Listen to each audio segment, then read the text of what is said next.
Hello guys, आप सभी maths के दीवानों को आज की क्लास में स्वागत है। और आज हम करने वाले कौन, अरे यार जोकर की टोपी, तो बस उसी को पढ़ने वाले हैं। ठीक है, तो इसमें सर क्या पढ़ेंगे? एरिया पढ़ेंगे यार, अब तो एरिया चल रहा है, अपना वॉल्यूम थोड़ी चल रहा है। तो मज़े आ रहे हैं आपको मैथ्स पढ़ने के अंदर? रजिस्टर लेके बैठे हुए हैं, सिर्फ टाइम पास के लिए देखने वाले आया है कि देखते हैं करके कैसा है। तो भाई पूरा सुन के जाना अच्छे से, मस्त मजा आने वाला है। लेकिन रजिस्टर कॉपी लेके बैठना, एटलीस्ट रफ रजिस्टर लेके जरूर बैठना। अगर क्लास को आप वैसे भी देख रहे हो ना, पहली बार देख रहे हो, तभी रफ रजिस्टर लेके बैठना। जो चीज़ मैं यहाँ पे लिखवा रहा हूँ उसको रफली नोट कर लो, एक आदत बनेगी। क्वेश्चन कराऊँ उसको सोल्व कर लेना, रफली सोल्व कर लेना, और बाद में अगर आपको पसंद आ जाए रजिस्टर डाल लेना नया, पूरा सिलेबस कवर होगा। ठीक है भाई, तो कौन पढ़ने वाले हैं, कौन पढ़ते हैं? तो देखो, मैंने आपको पढ़ा दिया क्यूब क्यूबॉइड, जिसकी चीटिंग हमने आराम से कर ली एग्जाम रूम में बैठ के। फिर मैंने आपको सिलेंडर पढ़ा, उसके फॉर्मूला चीटिंग में हम आराम से कर लेंगे क्वेश्चन पेपर से। और आज कौन है, इसके फॉर्मूला भी मैं आपको अभी बता देता हूँ, छोटी सी बात है। तो देखो कौन होता कैसे है। तो पहले तो ये चीज़ समझो कि सपोज करो कि आपने एक शेप बनाई, ऐसी बना सकते हैं। कोई कार्ड ले लेना, ठीक है, उसको ऐसे कट कर लेना और थोड़ा ऐसे डंडा निकाल लेना, ले सकते हैं। ओके, अब आप ना एक काम करो, इसको पकड़ो यहाँ से, ठीक है। आपने इसको यहाँ से पकड़ा और आपने एक बार इसको ऐसे घुमा दिया, इधर घुमा दिया। तो जब इधर घुमा दिया तो क्या ये आपको इस साइड भी ऐसा नज़र नहीं आएगा कि एक बार पलट के इधर आ जाएगा? यानी देखा जाए तो इसको घुमाने के बाद में आपको ये ऐसा नज़र आएगा, दिखेगा? समझ रहे हो? ओके, तो मैं इसको एक ही इमेज में समझ लूँ ना, दो दो इमेज क्यों? हाँ सर, एक ही इमेज में समझ लो, कोई दिक्कत नहीं है। तो अगर शेप ऐसी है और मैं इसको एक बार घुमाऊँ तो मुझे ऐसी नज़र आ जाएगी इधर, और इसको मैं घुमाता रहूँ घुमाता रहूँ घुमाता रहूँ घुमाता रहूँ, तो आपको घुमा घुमा के क्या ऐसा फील नहीं होगा कि कंटिन्यू घूम रहा है, तो गोला सा बन गया इधर। तो क्या आपको एक ऐसी शेप नज़र नहीं आएगी? कंटिन्यू घुमाने पर ये घूमता रहेगा। चाहो तो आप करके देख लेना, ये आपने पकड़ रखा है इसको, यहाँ से घूमता जाए, घूम जाएगा, सर्किल से घूमेगा स्पीड में अगर घुमाओगे तो इसको। ठीक है, तो हम यही कर रहे हैं कि इस टाइप की कोई शेप, इसको आप ऐसे घुमाते हो तो एक बार ऐसे, और बार बार घुमाते रहो घुमाते रहो घुमाते रहो घुमाते रहो, तो आपको एक गोला सा नज़र आने लग जाएगा इसके बीच में ऐसे। यही वाला पोर्शन बार बार घूम घूम के यहाँ जा रहा है। समझ गए इस चीज़ को? चाहो तो अभी करके देखना, ऐसी कोई शेप लेना, डंडा निकालना, उसको ऐसे रखना, उसको घुमाना एक बार, तो आपको ऐसा लगेगा सर्किल सा बन गया इधर, जो कि घूम के आएगा। क्योंकि ये वाला जो हिस्सा है ना, ये घूमता रहता है। ये वाला इधर आएगा इधर आएगा, बीच वाला तो बीच में टिका रहेगा, ये वाला हिस्सा इधर घूमेगा। दोबारा बना देता हूँ एक बार इस डायग्राम को। ये वाला जो हिस्सा है ना, ये आपको घूमता हुआ नजर आएगा। समझ रहे हो? इमेजिन कर पा रहे हैं? बिल्कुल कर पा रहे हैं। तो यही शेप बन जाती है आपकी कौन।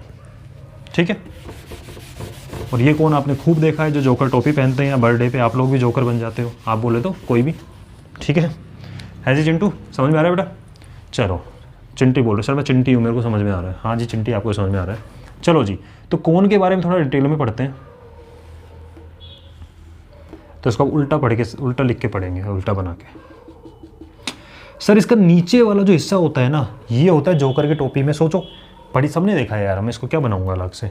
आपके जो सर पे टोपी रखी जाती है, उसको अगर आप उठा के ऐसे सामने करके देखोगे तो आपको सर्किल नजर आएगा। तो इसका जो बेस होता है ना, ये बेस की जो शेप होती है, दैट इज सर्किल। ठीक है, ओके सर, ये बेस वाला पार्ट हो गया, जिसको आप बॉटम भी बोल सकते हो, क्योंकि सर आप टॉप और बॉटम के तरीके समझाते हो, वो समझ में आ रहा है। ये बॉटम हो गया, जो कि क्या है, सर्किल है। और सर ये वाला हिस्सा है ना, इसका कर्व्ड पार्ट है। क्या है इसका? कर्व पार्ट है। तो अगर आपसे कोई पूछे कि नंबर ऑफ सरफेसेस, पहला क्वेश्चन जैसे अपन ने सिलेंडर केस में पढ़ा था, नंबर ऑफ सरफेसेस इन अ कौन। सर कौन सा कौन, सॉलिड या होलो? सॉलिड मान लो। ठीक है, सॉलिड बोले तो नीचे से पैक है। क्या है ये? पैक है। आप खुद डिजाइन बना सकते हो यार, नीचे से पैक वाला भी होता है। जरूर थोड़ा जोकर की टोपी हो जिसमें सर जा रहा है, नीचे से पैक वाला इमेजिन कर सकते हैं। ठीक है, तो उसमें क्या क्या होगा, कितनी सरफेस होंगी? बोलो सर एक तो कर्व वाला हिस्सा होगा, जिसपे अपन हाथ फिरा सकते हैं ऐसे। ठीक है, तो एक तो होगा इसका कर्व पार्ट। सर एक नीचे का जो दिखेगा बेस, बॉटम, वो कैसा होगा? सर वो सर्किल होगा। तो बेस होगा जो कि सर्किल होगा। तो टोटल कितनी सरफेस पे आप टच कर पा रहे हो? सर एक तो कर्व वाले पे टच कर पा रहे हैं, ठीक है, और एक नीचे बेस पे टच कर पा रहे हैं। तो टोटल सरफेस कितनी होगी इसकी? 2 सरफेसेस होती है। सर अगर ये होलो होता तो होलो होता तो आपको सिखा ही रखा है क्या कि अगर मैं पेपर की थिकनेस को बिल्कुल ख़त्म मान लूँ तो एक बाहर का कर्व और एक अंदर से कर्व, समझ गए, दो जगह पेंट करने को, जो डिपेंड करेगा कहाँ पे पेंट करवा रहा है आपसे। ठीक है जी, समझ में आई ये वाली बात। तो इसके अंदर आपके दो सरफेस हो जाती हैं, एक कर्व पार्ट और एक बेस। लिख लिया होगा इस चीज़ को। सर अब एरिया की बात कर लो अब तो सीधा सीधा। तो आप मुझे एक चीज़ बताओ, मैं इसका एरिया निकालता हूँ, बेस का एरिया। तो बेस क्या है, बोले सर सर्किल है, तो बेस का एरिया क्या हो गया, बोला जी पाई आर स्क्वायर हो गया। कोई दिक्कत बेस के एरिया निकालने में।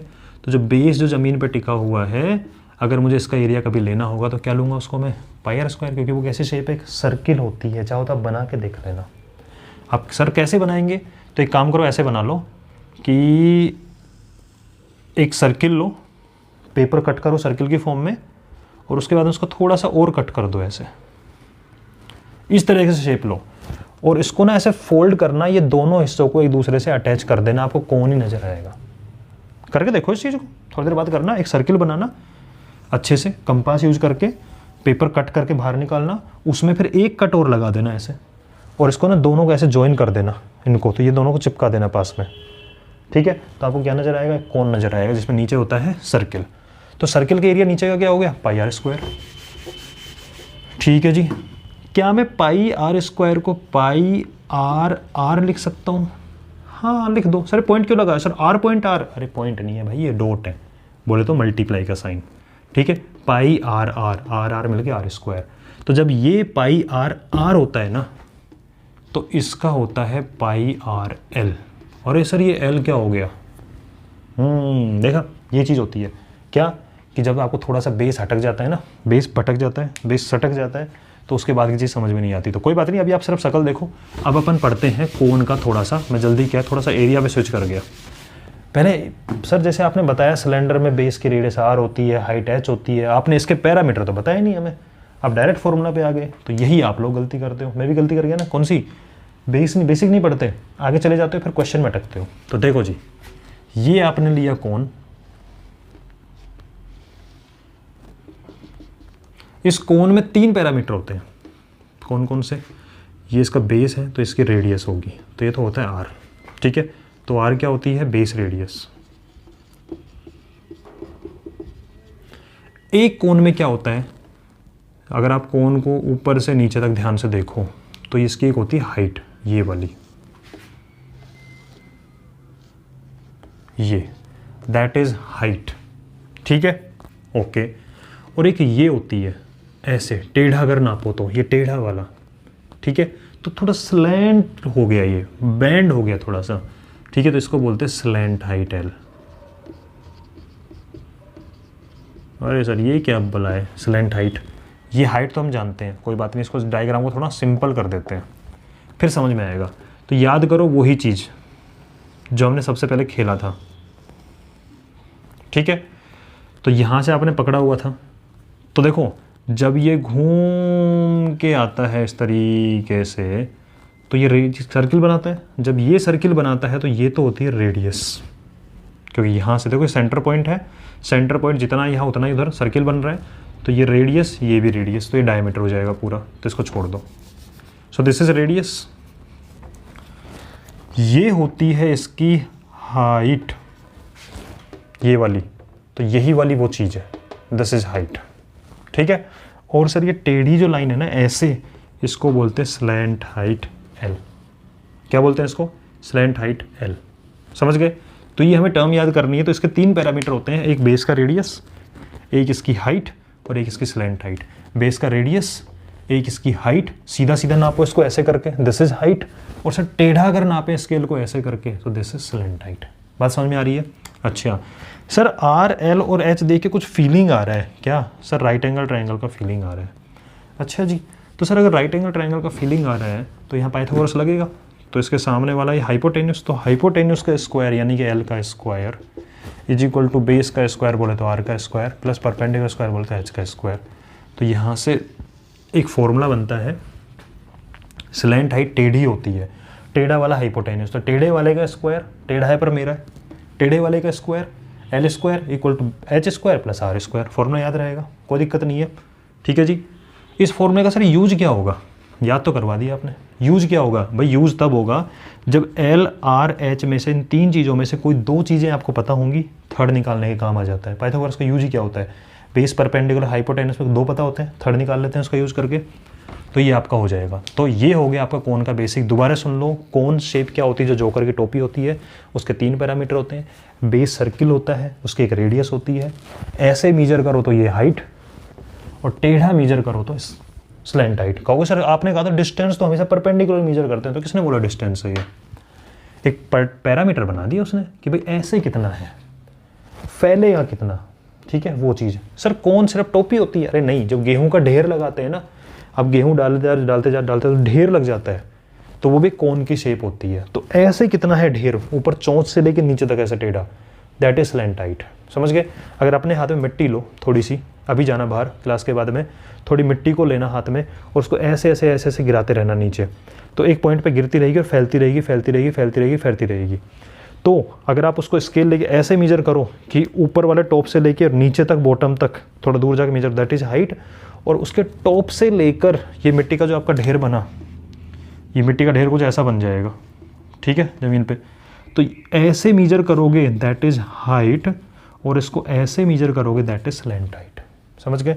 और नीचे कितना फैल गया तो नाप लेना, दैट इज डायमीटर, और उसका हाफ कर दोगे तो रेडियस। आई थिंक आपको सारे पैरामीटर समझ में आ गए होंगे, ठीक है। अब बात करते हैं फॉर्मूला पे, और पाइथागोरस लगाने में तो कोई दिक्कत होगी नहीं, बचपन से लगा रहे हो 7th क्लास से। अब बात करते हैं फॉर्मूला पे, दोबारा आ जाओ सर फॉर्मूला पे। तो मैंने कहा जी इसका फॉर्मूला जो बनेगा, दोनों पार्ट के अलग अलग फॉर्मूला बनाते हैं, एक पार्ट तो नीचे वाला और एक पार्ट एक कर्व वाला पूरा। तो नीचे वाले का एरिया होता है पाई आर स्क्वायर, जिसको आप पाई आर आर लिख सकते हो। सर लिख क्यों रहे हैं पाई आर आर, क्यों लिखवा रहे pi R R? Pi R square अच्छे से याद है? हाँ भाई याद ऐसे ही करना है, मैं तो सिर्फ इसकी वैल्यू याद करवाने के लिए लिखवा रहा हूँ। क्या कि ये पाई आर आर तो ये पाई आर एल, तो दोनों एक जैसे दिखते हैं। एक पाई आर आर क्योंकि यहाँ पे रेडियस वाला फंडा आ रहा है काम में, और यहाँ पे कौन सा फंडा काम आ रहा है, एल का फंडा काम आ रहा है, तो ये पाई आर आर, ये पाई आर एल, याद रहेगा। तो सर अब बताओ मैं पहला कर्व्ड सरफेस एरिया, तो कर्व्ड सरफेस एरिया बोले तो सिर्फ ऊपर ऊपर वाला, तो वो क्या है, ओनली पाई आर एल। सर आपने रटवा दिया, आपने कहा था रटवाऊंगा नहीं फॉर्मूला, कहाँ रटवाया यार, मैंने समझा है कि अगर ये पाई आर आर तो पाई आर एल, दिमाग में बैठाना है, किसी का नाम ऐसे याद करते हैं, ठीक है। सर बेस एरिया, तो बेस का एरिया होता है पाई आर स्क्वायर या पाई आर आर, ठीक है। सर टोटल सरफेस एरिया, तो टोटल सरफेस एरिया में कर्व भी इंक्लूड हो गया और बेस भी इंक्लूड हो गया, तो इसमें सी एस ए भी हो गया और बेस भी हो गया, तो पाई आर एल भी हो गया और पाई आर स्क्वायर भी हो गया, पाई आर आर बोल लो उसको, ठीक है। तो ऐसे ही बोलना 2-4 बार, पाई आर आर तो ये पाई आर एल, ठीक है, क्यों उसमें एल आ रहा है।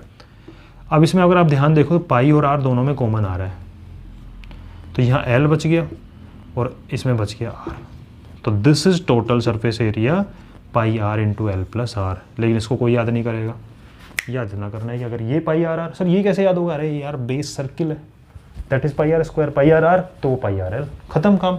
तो इतना सा आपकी कहानी है इसके अंदर। आप अपन क्वेश्चन करते हैं बुक के, पहले एनसीईआरटी क्वेश्चन समझते हैं, कुछ एग्जाम्पल वगैरह करते करते, ठीक है जी, ये नोट कर लिया होगा। तो फर्स्ट क्वेश्चन मैं बुक से ले लेता हूँ, क्वेश्चन लिखने में थोड़ा ना मुझे आलस आता है, तो मैं आपको समझा के क्वेश्चन को सॉल्व करेंगे, पूरा प्रॉपर तरीके से लिखूंगा, टेंशन मत लेना उस चीज़ की, ठीक है। हाँ जी, तो फर्स्ट क्वेश्चन है आपका एग्जाम्पल नंबर 4, एनसीईआरटी का पेज नंबर 220 का जो एग्जाम्पल नंबर 4 है अपन वो समझते हैं। इसने बोला find the curved surface area, यानी कि आपको कर्व्ड सरफेस एरिया को फाइंड करना है। मैंने क्वेश्चन मार्क लगा दिया, ऐसे लिखेंगे जैसे आप पेपर में सोल्व करते हो ना, उस तरीके से लिखवाएंगे। तो find the curved surface area of right circular cone, तो राइट सर्कुलर कोन ही रहेगा हमेशा। सर ये राइट सर्कुलर वर्ड का मीनिंग क्या है, आपने बताया नहीं, देखो आप मिस कर गए, सारी बात नहीं बताते। तो भाई जो अभी मैंने बताया कि एक राइट एंगल ट्राइंगल फॉर्म हो जाता है, बताया था ना अभी, तो जब राइट एंगल, इसमें ध्यान दो, अगर राइट एंगल ट्राइंगल फॉर्म हो रहा है, अरे सर इसको ऐसे बना तो उसको ऐसे बना, तो ऐसे पकड़ ले, डंडी यार कमाल करता है, ले डंडी को यहाँ से पकड़ ले, अब खुश, ठीक है। ये एच हो गई, ये आपकी आर हो गई, ये आपका एल हो गया। जब ये 90 डिग्री बनता है इसको बोलते हैं राइट सर्कुलर, ठीक है। जैसे राइट सर्कुलर सिलेंडर में भी क्या होता है, 90 डिग्री वाले। हाँ जी, तो आपको कर्व सरफेस एरिया फाइंड करना है जिसकी स्लैंट हाइट गिवन क्या क्या है आपको। एल गिवन है स्लैंट हाइट 10 सेंटीमीटर और रेडियस गिवन है 7 सेंटीमीटर। मैंने सारी इन्फॉर्मेशन लिख दिया लैंग्वेज को इसमें फॉर्म में।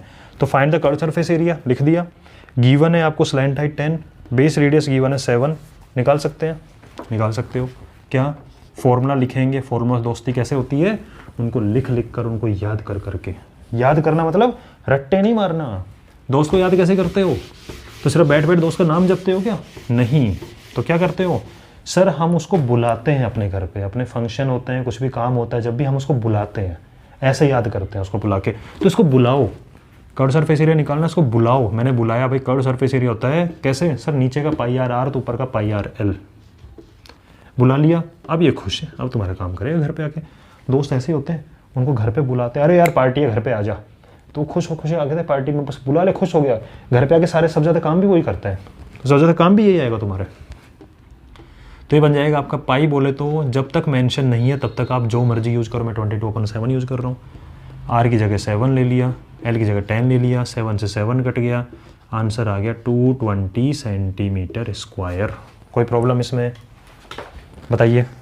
किसी को दिक्कत होनी नहीं चाहिए, इसको नोट कर लो, ठीक है।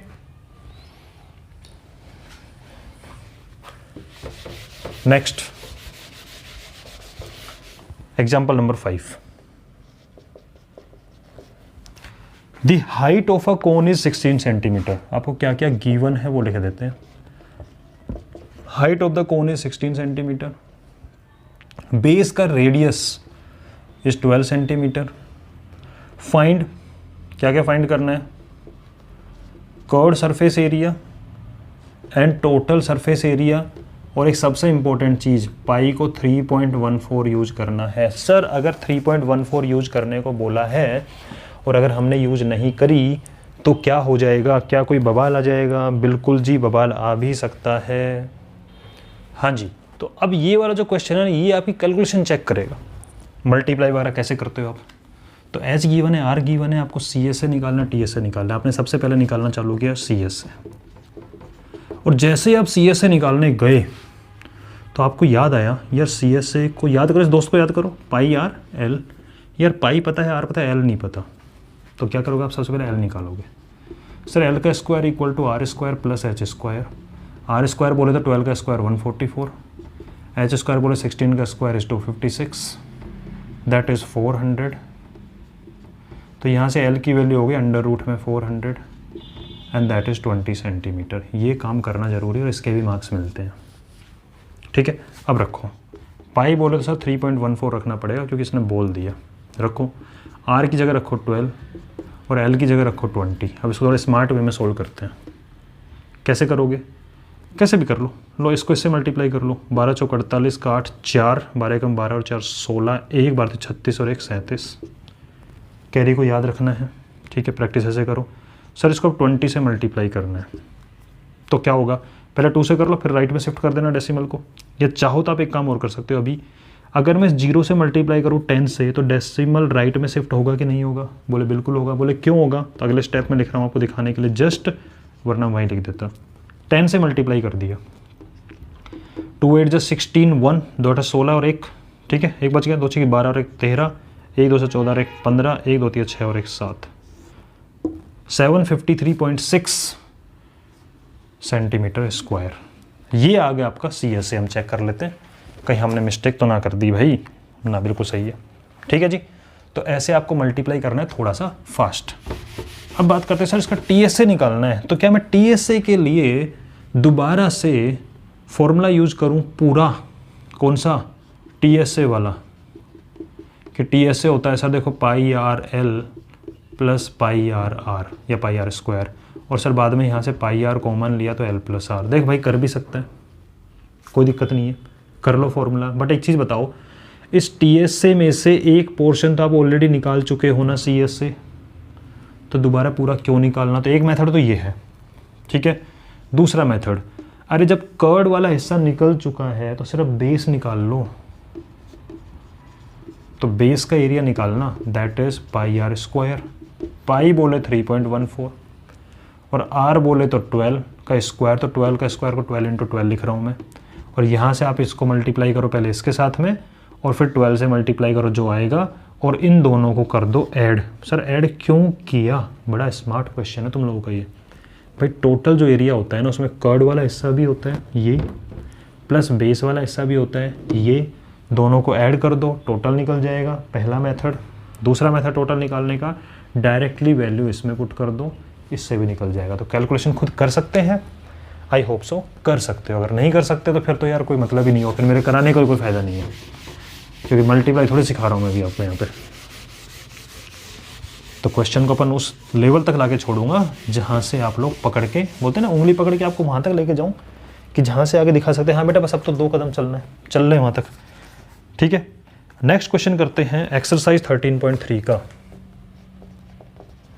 Question number 1, diameter of the base of cone is 10.5 centimetre. देखो बेस का डायामीटर गिवन है आपको 10.5 सेंटीमीटर और स्लैंट हाइट एल गिवन है 10 सेंटीमीटर और आपको फाइंड करना है इसका CS से।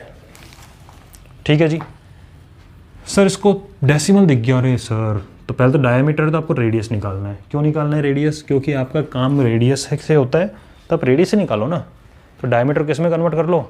डायमीटर को आप रेडियस में कन्वर्ट कर लो। तो सर रेडियस होता है 10.5 का हाफ। अब बच्चों की मिस्टेक सुनना, वो क्या करते हैं, वो करते हैं 2 5 जा 10, ठीक है, फिर पॉइंट लगाते हैं, फिर 2 2 जा 4 1 2 5 जा 10 5.25 लिख के इसको कैलकुलेशन में इसको यूज करते हो। अरे इसको मत करो यार, एक 3 डिजिट का नंबर है ये, इसको मत यूज करो। तो सर कैसे करें? स्मार्ट वे, डेसिमल को हटाओ, नीचे क्या बना 0 20, किससे काटो 5 से, किससे काटो 5 से। अरे 21/4, बड़ा शानदार नंबर। सर ये भी तो अजीब दिख रहा है, अजीब नहीं है, 21 आ गया। रेडियस में किसी चीज़ में अगर 21 आए तो बहुत अच्छी बात है। क्या 7 का टेबल में कोई नंबर आए तो बहुत अच्छा नंबर माना जाता है। क्यों? ध्यान से सुनो। तो आपने जो CS से अपने दोस्त को बुलाया, CS को, भाई आना यार पार्टी है घर के अंदर, आगे खुशी खुशी। अब यही काम मिलो उसको, घर पे बुलाओ पार्टी का नाम लेके और घर पे काम करवाओ अच्छे से। तो पाई हो गया 22/7 और R बोले तो सर 21/4 कटेगा 7 से, समझ में आया? इसलिए 21 देख के हम खुश हो गए थे, मौका में वो खुश हुआ। L 10, कितना प्यारा नंबर। 7 जा 7 7 3 जा 2 2 जा 4 2 से कट करा 5 2 1 जा 2 से कट करा 11, ये 5 3 जा हो गया 15 15 को 11 से करा, ये 5 लिख दिया, 5 + 1 6 हो गया और ये 1 हो गया। तो आंसर आएगा 165। सर ये क्या कर दिया? बस 11 से मल्टीप्लाई करा, बिना टेबल के सिखाएंगे आपको ये वाला मेथड भी। ठीक है, तो 165 सेंटीमीटर स्क्वायर आपका आ जाएगा CS से। कछु प्रॉब्लम इसमें होनी तो नहीं चाहिए सर। क्या करें सर, समझ में आ तो जाता है। ठीक है जी, नेक्स्ट क्वेश्चन है आपको टोटल सरफेस एरिया फाइंड करना है। आपको TSA फाइंड करना है अगर स्लैंट हाइट L है 21 और डायमीटर है बेस का 24 मीटर और ये भी है मीटर। ठीक है जी, आप मुझे बताओ, आपको जो टोटल सरफेस एरिया फाइंड करना है, उस टोटल सरफेस एरिया में आपको नीड क्या क्या होगी? सर πRL + πRR, तो ऐसा बनेगा दैट इज TSA। तो आज अब अपन TSA वाले दोस्त को बुलाएंगे अपने को और अब इससे काम में लेंगे। सर इसका मतलब मुझे L की नीड है, दे रखा है सर, ठीक है, मुझे R की नीड है, नहीं दे रखा सर, लेकिन डायमीटर दे रखा है। तो क्या इसके यूज करके आप इसका यूज करके आप रेडियस निकाल सकते हो? निकाल सकते हैं। सर टोटल सरफेस एरिया लिख दो, पाई बोले तो 22/7, R बोले तो 12, L + R 21 + 12 33। क्या आप इसको सोल्व कर सकते हो? अरे भाई क्या आप इसको सोल्व कर सकते हो? करो जल्दी से एक बार सोल्व। कर पाएंगे? कर लेंगे। ठीक है, कैलकुलेशन है वो आप खुद करोगे, मैं आपको क्वेश्चन समझा देता हूँ कैसे कैसे करने हैं। ठीक है जी, अब मैं आपके सामने क्वेश्चन ले रहा हूँ, क्वेश्चन नंबर 3। एक काम करते हैं, क्वेश्चन नंबर 3 तो आप इजीली कर लोगे। मैं आपके सामने लेता हूँ क्वेश्चन नंबर 4, जिसमें एक कन्फ्यूजन होता है। एक कोनिकल टेंट है, तो एक टेंट है, किस शेप में है? कोन की शेप में आपने एक टेंट लगा दिया। कहीं पे जाके आप घूमने गए, वहाँ पे आपने टेंट लगा दिया ठीक है। ये टेंट जो है 10 मीटर हाई है, तो इसका जो ये है ना हाई, ये ऐसे, तो इसकी हाइट दे रखी है आपको 10 मीटर, पहली चीज़, ठीक है। रेडियस ऑफ बेस इज 24, इस बेस का रेडियस जो है ना that is 24 metre. Find this slant height, आप एल निकाल सकते हो कैसे, अंडर रूट में H square plus R square, Pythagoras लगाया, निकल जाएगा, L square equal to H square plus R square. अब सबसे इंपॉर्टेंट चीज़, cost of the canvas require to make the tent, cost 1 metre canvas की 70 रुपीज़ है। कितना कपड़ा लगेगा, कितना कैनवास लगेगा इस टेंट को बनाने में, उसकी कॉस्ट निकालनी है। तो पहले कितना कपड़ा लगेगा उसका एरिया निकालना ज़रूरी है। अब यहाँ पे आ जाएगा, ठीक है, एरिया ऑफ कैनवास, और यहाँ पे बच्चे मिस्टेक करते हैं। आप मुझे बस इतना बता दो, जब कैनवास का एरिया निकालोगे, इस कपड़े का एरिया निकालोगे, तो आप यहाँ पे TSA लिखोगे या यहाँ पे CSA निकालोगे, ये सिंपल सा क्वेश्चन है। तो बच्चे कहेंगे सर जब तक एरिया मेंशन नहीं हो तब तक हम टोटल एरिया निकालते हैं। भाई कन्फ्यूजन मत बनो, थोड़ा स्मार्ट बनो, थोड़ा प्रैक्टिकल बनो। आप खुद बताओ, जब आप कहीं पे जाके टेंट लगाते हो तो उस टेंट में आप जो चारों तरफ ऐसे लगा देते हो, तो क्या फर्श पे भी कपड़ा बिछाते हो क्या? बताइए, आप जब टेंट बनाते हो तो क्या फर्श पे भी कपड़ा बिछाते हो जो बनते हो? नहीं ना, खुला रहता है ना वो। तो भाई टोटल एरिया नहीं, नीचे वाला काम नहीं आता, कपड़ा नीचे नहीं बिछता, ठीक है। तो TSA नहीं आएगा, TSA रॉन्ग हो जाएगा, CSA यूज करोगे। समझ गए बात को? तो कितना कैनवास लगेगा उसके लिए आप क्या टर्म यूज करोगे, इसकी CSA वाली टर्म यूज करोगे। तो सिर्फ कर्ड वाला पार्ट निकालो और उसको जो आएगा ना क्वांटिटी, उस क्वांटिटी को उस रेट से मल्टीप्लाई कर देना, जितनी है आपकी टोटल कॉस्ट निकल जाएगी। तो आई होप सो आपको आज की क्लास समझ में आ गई होगी। बाकी अपन लाइव क्लास में मिलेंगे, कोई डाउट हो तो वहाँ पे पूछना। तब तक के लिए tata, bye bye, take care.